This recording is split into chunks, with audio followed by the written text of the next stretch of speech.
guys, welcome back to another video, and in today's video, we got another one of these like list style videos. Basically, it's going to be 10 decks to try out post Phantom Rage. Due to the fact that the new core set is out now and into the public hands, we have a bunch of new cards in the game, and a lot of different decks have gotten either support or are brand new in the TCG. So.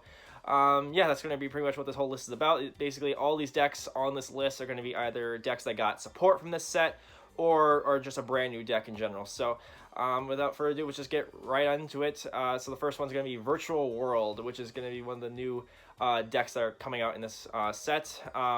They are a pretty good deck in the OCG, which were they're like, I think, like a tier 1 strategy. I'm not really sure, but they were really good down there, and now they're finally here in the TCG, and they have done decently well in some preliminary tournaments apparently as well. So a lot of meta potential with this deck. Basically, it has a level 9 synchro that is a Macrocosmos of legs, but the bread and butter of this deck is the fact that they can make True King of all Calamities turn 1 and pretty much control the board from there. All their main deck monsters have inherent summoning conditions, like special summoning conditions, where they just target another copy of a Virtual World card on their field, and they can special summon each other out, and they can like send like something of a different card type to the grave. And Lulu will be is one of the main searchers, which will then search a card that was different from the targeted card and the one you sent, which is kind of complicated at first, but it's actually pretty simple when you really get down to it. So really cool deck. It has a lot of meta potential going forward, and I'm excited to see where it goes. And yeah, really cool deck, and it's cheap right now. So if you want to try and get it right away, I recommend it because it's pretty cheap right now apparently. And then next are going to be two decks that are taking advantage of the new Tri-Brigades from this set, and that's the first one's going to be Zoodiac. Zoodiac is pretty much going to be back in relevance after the set, pretty much, and not because of Tri-Brigades, no, it's because of Zeus.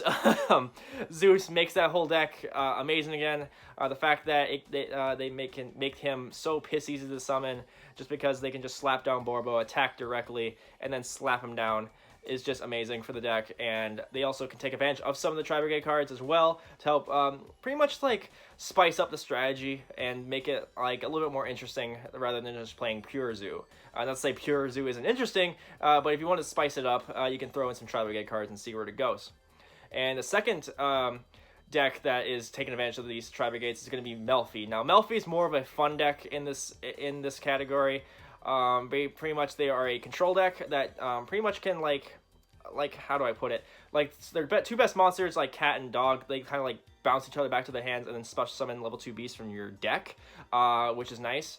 And they have a couple of new cards as well. I think there's only one new card, and that's their Xyz monster, which is nice. And I think that one like brings out an extra deck monster from the extra deck, which is pretty interesting.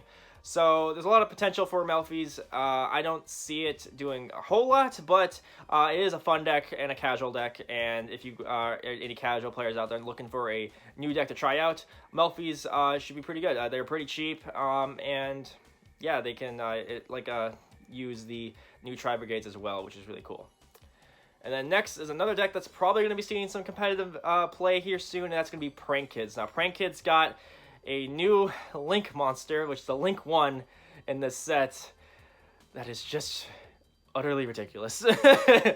So it pretty much makes like all the Prank Kids like 1-card starters, which is amazing for any deck.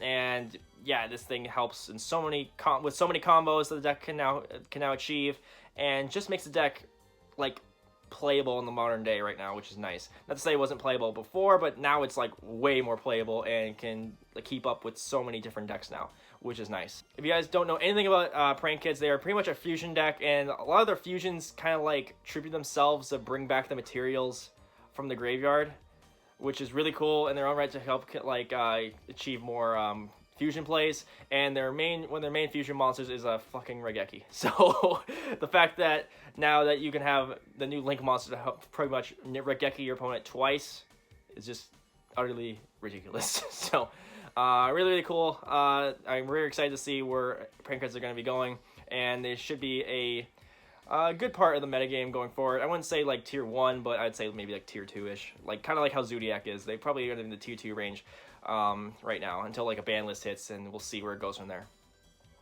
And then next are going to be Ray Raptors. Now, Ray Raptors are one of my favorite decks. They're a really cool rank 4 spam deck. And they got some new toys in this set as well, which is nice. They got a couple of main deck monsters. They also got a new, I think it was an extra deck monster, but it's not really theirs. It's also shared with Phantom Knights. It's called Raiders Knight, which was weird, but cool. I mean, 2 decks cannot use 1 card, which is nice, I guess. And yeah, Ray Raptors just finally get some stuff they haven't had, which is nice. They got some of their old OCG stuff that has been released over there like years ago, and they finally has come here in the TCG. So now Ray Raptors are finally getting finished, which is nice, which has been like something I've been dying to see lately. And also got some new toys as well, which is good. Then speaking of Phantom Knights also got new support. Torn Scales is an amazing card for the deck. Pretty much going to be a 3 of in every Phantom Knight variant going forward, and just like spices up the consistency for it, and just helps other decks that use the Phantom Knights like Orcus and Burning Abyss, to name a few. So they're going to be having a lot of fun with Phantom Knights going forward in the future. So yeah, it's going to be cool to see where Phantom Knights go. They also got some new cards for their main deck if you want to make a pure Phantom Knight stuff. I mean, you got the new Xyz monster, Arc Rebellion Dragon, if you're going to be playing pure Phantom Knights, which is cool. And like I think also another Phantom Knight card as well is in this set, which is a common, which is always nice. So yeah, a lot of cool things for Phantom Knights, and yeah, it should be pretty interesting to see where they go from here. And then next is going to be the world premiere archetype in this set. It's going to be Mutants. Mutants, they're in a weird spot for me. I don't know where they're going to go. I really don't know. I see like them being a fun deck. Then again, I see them being in the meta somehow, maybe in some way. I just don't know. The fact that their mutant beasts can just negate and banish is really cool, and the fact that their fusions are pretty decent as well, like Ultimus being able to, negate stuff as well.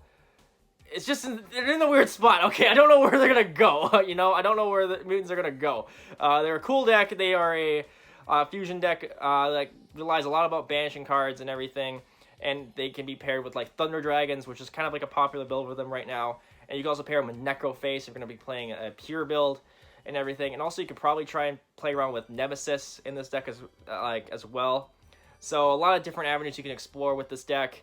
And yeah, they're just like a pretty interesting new archetype that I really don't know where they're gonna go. But yeah, they're cheap right now, so if you're interested in them, try and get them. But I don't see anything big out of the gates, but I think long-term wise, since this is a TCG exclusive, maybe we'll get something broken that make this deck really, really good. And then next is going to be one of these older decks that finally got support, which is going to be Ultra Athletes. Now, Ultra Athletes haven't gotten support in, like, God knows how long. Like, they were a thing before I even got in the game, so the fact that they're getting support is, like just big in its own right for, like, some of my friends in my friend group. So, yeah, they got a couple new main deck cards. They got a new field spell. They got a new... few new main deck monsters, I think, or one new main deck monster, I'm not really sure. But their new main deck monster, I think the manager guy, can like negate like all face-up monsters in the field or something, and it can also target pop, which is cool. So that's really nice. The fact that they gave them a new toy. Still, their normal summon's still really weak. If you hit their normal summon, they can't really do anything, which kind of sucks, which is why I was hoping the manager was a Cyber Dragon in a way, which would have been really, really good for the deck. But we can't run them all sometimes. And yeah, it's just a really cool little casual fun deck for people to try out if they are looking to explore a new deck. And then next, speaking of new decks, is going to be another one of these new archetypes in this set, and that's going to be Dual Avatar. Now, Dual Avatar I don't really know much on. They are a kind of like one of these fusion decks that are in this set, and they do some interesting things. I mean, they're more of a battle focus archetype as far as I'm concerned. I think they are very aggressive. They try to pop your opponent's monsters with their fusions and everything, and they also I think one of them gains a certain effect if it's using a certain material or something like that. I don't really know much about them, but their artwork is really interesting, and their play styles and their really fusion climbing style of a deck. So pretty interesting. I see it more as a fun deck though, if anything, for casual players, and that's completely fine. Any new deck for casual players is really cool to try out. So, and yeah, fun new archetype. I just don't know much about it, sadly. And then the last deck on this list is going to be Neff. Neff is the deck I personally play. I really like it, and the fact that they now have Conductor of Neff this is just amazing. It really brings the whole deck together. It doesn't make it broken, doesn't make it like tier 1, but it does make the deck playable, which is nice. And the fact that you can just yeet out a ritual monster from your deck just for no cost is just hilarious. So that's really cool. I'm really excited to be playing Neff this from time to time at locals in the non-meta tournaments we have. So it should be pretty fun. So and yeah, that's gonna be it for the video. This is actually not all the decks that have gotten new support in this set. I mean, I didn't talk about Infernity. For example, I didn't talk about them.